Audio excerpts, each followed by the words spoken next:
కల్కి సినిమా మూడో వారంలో కూడా రికార్డు స్థాయి కలెక్షన్లు అయితే వరల్డ్ బాక్స్ ఆఫీస్ వద్ద రాబడుతున్నది. ప్రభాస్ నాగేశ్వరి కాంబినేషన్లో వచ్చిన ఈ సినిమా కేవలం 16 రోజుల్లోనే 1000 కోట్ల రూపాయల కలెక్షన్లు అయితే రాబట్టింది. అయినా ఈ సినిమా వసూలు జోరును కొనసాగిస్తూనే ఉంది. వైజయంతి మూవీస్ బ్యానర్ 50 ఏళ్లు పూర్తి చేసుకున్న నేపథ్యంలో రూపొందిన ఈ సినిమాను అశ్విని దత్, ప్రియాంక, స్వప్న దత్ నిర్మించారు. ఈ సినిమా 18వ రోజు కలెక్షన్ వివరాల్లోకి వెళితే ఇండియాలో కల్కి సినిమా రికార్డులను తిరగరాస్తున్నది. ఈ సినిమా తొలి వారం 415 కోట్లు రాబడితే రెండో వారం 129 కోట్లు వివిధ భాషల్లో వసూలు చేసింది.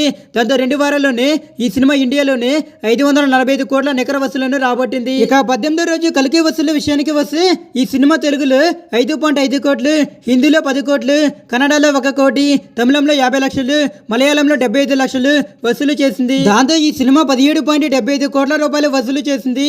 దాంతో ఇండియాలో ఈ సినిమా తెలుగు, తమిళ, మలయాళ, కన్నడ, హిందీ భాషల్లో కలిపి 580 కోట్ల రూపాయల వసూలు రాబట్టింది. ఇక 18వ రోజు వరల్డ్ వైడ్ గా కలెక్షన్ వివరాలకు వెళ్తే ఇండియాలో ఈ సినిమా 18 కోట్ల వరకు రాబట్టే అవకాశం అయితే ఉంది. నార్త్ అమెరికాతో కలుపుకొని ఈ సినిమా 25 కోట్ల గ్రాస్ వసూలను అయితే రాబట్టే అవకాశం అయితే ఉందని ట్రేడ్ వర్గాలు వెల్లడించాయి. దాంతో ఈ సినిమా 1052 కోట్లకు పైగా కలెక్షన్ సాధించే అవకాశం అయితే ఉంది. కల్కి సినిమా వరల్డ్ వైడ్ వసూలు వివరాలకు వెళ్తే 16 రోజుల్లో ఈ సినిమా 1000 కోట్ల గ్రాస్ వసూలను అయితే రాబట్టింది.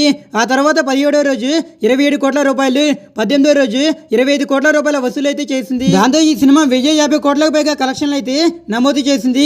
ఈ సినిమా త్వరలోనే 1100 కోట్ల మైలురాయిని అయితే దాటే అవకాశాలు అయితే ఉన్నాయి. ఇది ఎలా ఉండగా కల్కి cinema Jailer, Gadar, PK, super star, Animal, Bajrangi Bhaijaan, Pathaan సినిమాల రికార్డులను కూడా అధిగమించింది. 1052 కోట్లకు పైగా వసూలను రాబట్టిన ఈ సినిమా ఇండియాలో అత్యధిక వసూలను సాధించిన 6వ సినిమాగా రికార్డు తిరగరాసింది.